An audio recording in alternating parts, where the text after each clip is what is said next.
I'm about to show you something that was in Halifax, Nova Scotia, at Scotiabank Arena. Back then it was called the Halifax Metro Centre. Halifax has been trying to bring big venues back to its region, successfully and unsuccessfully, and I'm going to show you a venue that Halifax once had, professional hockey that they once had here in Halifax, Nova Scotia, at the Scotiabank Arena.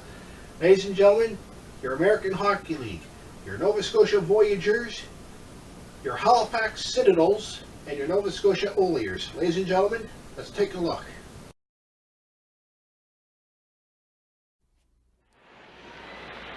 Where were you on May 15th, 1972? Well, if you were a hockey fan, odds are you were among the 7,000 jammed into the Halifax Forum to watch the Nova Scotia Voyageurs beat the Baltimore Clippers 4-1 in Game 6 of the Calder Cup Final. With the win, the Vs became the first Canadian team to win the American Hockey League Championship, and they did it in their first season in Halifax. The Voyageurs were led that year by players like Randy Rhoda, Ray Comeau, Noel Price, Murray Wilson, Captain Michael Lawton, and goaltender Michel Place. But by far, the two biggest names on this first ever edition of the Vs were the coach and a 21-year-old defenseman, both of whom spoke to the CBC's Jerry Fogarty after the Calder Cup win. Coach and General Manager Al McNeil, a Nova Scotian who has brought the Calder Cup to the province, to Canada for the first time in its history. Al, just a tremendous victory. How do you feel 2 years in a row now, going all the way to the top? I'm just been blessed with some tremendous guys, Jerry. That's all it was. We got there's terrific hockey players here, great talent, and plus the fact that they all want to win. I think this, if you can get a club moving and the type of spirit we had on our hockey club, I think you can win anything. And this is what it was this year. Here's one of the youngest players on the club, his first year as a pro from junior hockey in Kitchen and the OHA. And Larry, your improvement over the season was just great, looking back to October when the season got underway. How did you feel then about playing your first year in pro hockey? Well, thanks very much, Jerry. I don't know, I think this is something that every hockey player dreams of coming into the league for the first year and going all the way and having a half-decent year, which I hope I did have. Down 2-0 in the AHL Northern Division Final Series, the Nova Scotia Voyageurs knew what they had to do. Defense, defense, and more defense. Voyageur coach John Brophy's emphasis on keeping the puck out of the V's net finally paid off. Novi's toughness in their own end, led by goaltender Mark Holden, simply shut down the Mariners' shooters, and it actually looked as though Dave Orlesky's first period power play goal would stand up. But a 4-goal outburst in a 2-minute span in the third period changed all that. Remy Gagné scored what turned out to be the winner, sneaking around behind Sam Laurent and stuffing the puck home, and Nova Scotia had a 2-goal lead. But Maine got that one back quickly, some sloppy clearing in front of the Voyageur net, and Glenn Murkowski gets a handle. The Mariners are on the board within 18 seconds. Then, 28 seconds after that, here come the V's again. This time, Dave Stoyanovich slips the puck past Saint Laurent, and a little over a minute later, the finishing touch. Watch Larry Landon go to work. He pops the fourth Voyageur goal, his sixth of the playoffs, and it was lights out for the Mariners. 4-1, the final score. The Voyageurs climb right back into the best of 7 Wednesday night, down 2-1. V's coach, John Brophy. Everybody dug down a little extra because we are too short some people, but it seems to always happen that when you don't play a lot of guys, or some guys a lot, they come off the bench and do great. Stoyanovich, Jeffries, Whitney Richardson, a whole bunch of them, but excellent effort by everybody. All right, will the real Nova Scotia Voyageurs please stand up? Working hard for 60 minutes in Game 3 paid off. Nova Scotia came away with a 4-1 win, but Game 4 was a defensive disaster. Folks, this couldn't have been the same team. After the Maine Mariners opened the scoring on a power play tip-in by Paul Evans, it looked as though the dam would burst at any minute. Evans came right back and scored a weird goal that was in and out of the V's net before the goal judge could press the button for the goal light. Then, watch the Voyageurs play Santa Claus, gift-wrapping the next Maine marker. A centering pass gets by goaltender Mark Holden, and with his defenseman Bill Kitchen cruising through the goal crease, the puck hits Kitchen's skate. And yes, it's quickly 3-0 early in the second period. Glenn Murkowski getting credit. It could have easily gone to 4-zip on the next flurry of action in the Voyageur end. Here's Mark Holden again. This time he fans trying to clear the puck, and with nobody home, it almost ends up in the empty V's net. Nova Scotia did manage to finally get one past Sam Saint Laurent in the Mariners' end, Alain Heroux scores an honest goal, a nice effort to the glove side. But the second period ended 4-2 when Paul Sommer was credited with the fourth of the night for Maine.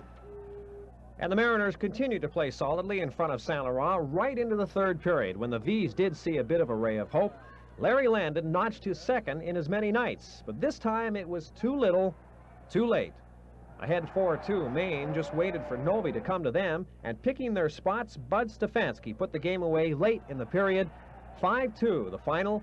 Maine takes a 3-1 series lead in the AHL Northern Division Final. They can wrap it up in Portland next Wednesday.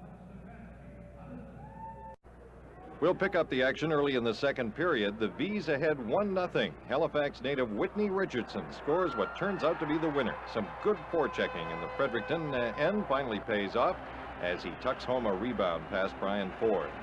Still in the second period, the V's go up 3-0 as Mike Lawler steps into one from the point. Larry Landon gets a piece of the puck, just tipping past Ford, and Nova Scotia was on a roll. Fredericton got that one back on a similar play as veteran John Van Boxmeer fires from the point on the power play. Jim Dobson defects it past Mark Holden. The Express would get no more. Second period ended 3-1 Nova Scotia. The final period was all Voyageurs. Here, Larry Landon scores the prettiest goal of the night, redirecting a John Newberry pass, his second goal of the night and third of the playoffs. The Bees were up 4-1 and pressing. They scored two more, Wayne Thompson and Blair Barnes doing the honors. 6-1, the final score. Nova Scotia takes a 3-1 lead over Fredericton in the Northern Division semi-final playoff series. The V's opened the scoring at 16:54 of the first period. Blair Barnes to Larry Landon at the side of the net. It was the V's 50th power play goal of the season, Landon's 24th, and it gave the V's a 1-0 lead going into the second period. Then in the second, Blair Barnes picked up Bill Kitchen's rebound to score the game winner at 17:24. A 2-0 lead at the end of the second, music to the ears of John Brophy. The V's made it 3-0 at 7:10 of the third period. Brian Strudlin picks up the loose puck in the slot, backhands one past Bernhardt, Strudlin's 10th goal of the season. Then at 10:19, Mike Kaczynski stole away Steve Penny's dream of a shutout with this drive from the point. But alas, it was too little, too late for the Saints. The Bees win the 29th game of the season, their 18th at home, 3-1 over the St. Catharines Saints.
You lost that one, Brubaker.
Themselves a pretty good time. Well, for this one, it was all-out war. The game is over. The Hawks have won it 5-2, but the action is just there. Kaminsky and Gagne get it rolling. And everyone is into it. Hey, where's Morgana when you need her?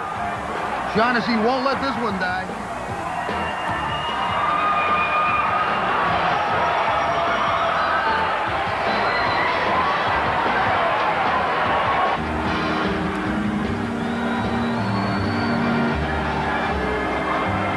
As we mentioned, a 5-2 Moncton win, but something Halifax will not forget. And Robbie Fatorik. Et tout comme les affrontements canadiens nordiques, les matchs Sherbrooke-Halifax sont animés d'une rivalité fort intense et en première période, aucune équipe n'a pu s'inscrire au pointage ce soir, mais plusieurs combats ont éclaté. Notamment, il y a Serge Roberge, le 22, qui s'en est pris à Darren Kimball. Ce sont deux pugilistes qui espèrent bien sûr joindre les rangs de la Ligue nationale grâce à leur talent. Et avec Jacques Mayotte maintenant chez les professionnels dans la Ligue nationale, on peut s'attendre à tout. L'exploit du jour revient aujourd'hui à Darren Kimball, ce dur à cuire des citadelles d'Halifax, le club école des Nordiques, a profité de son passage dans la ville de Sherbrooke pour aller souhaiter ses meilleurs vœux pour l'année 89 à la famille Roberge. Il a tout d'abord fait connaissance avec Mario.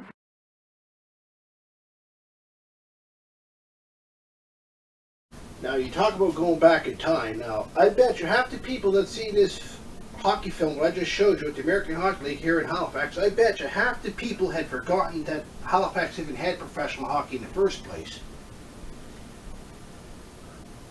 Scotiabank Arena, the Halifax Metro Center. The American Hockey League was going to come back to Halifax for the fourth time with a fourth hockey franchise. The problem was Scotiabank Arena at the Halifax Metro Center is simply too small to continue to host the American Hockey League any longer. Halifax Regional Council, the province, has not been investing money into replacing the Halifax Metro Center, Scotiabank Arena, and making it larger for the American Hockey League to come back to Halifax. I think they should. But if they're going to spend millions of dollars in upgrading the Metro Center, it'd be a lot cheaper and better if you just build a whole new arena altogether. Metro Center's 40 years old. It's time to replace it. Look at the Halifax Forum. It's a, what is it? A graveyard nonetheless. And I always say if council and the province was to knock over Halifax Forum, which they should, that's the place to build a new arena. Bring the American Hockey League back there. The infrastructure's there. There's a perfect road setups there. The bridge, the McKay Bridge, not too far away. Perfect. But Halifax Council's too busy wasting their money with the CFL, investing their money in how to raise taxes, force people to go to the Halifax region because they can't afford to live in the Halifax area any longer. And the chances of professional hockey returning back to Halifax is slim to none. That's why you got the Quebec Major Junior Hockey League. It's semi-professional hockey, but that's good as it gets.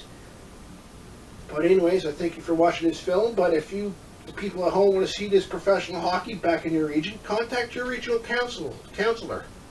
Mine's David Hinsby, or your MLA. And you tell them, we want to bring our professional hockey back to our region, and let's invest our tax dollars and build this and make it happen.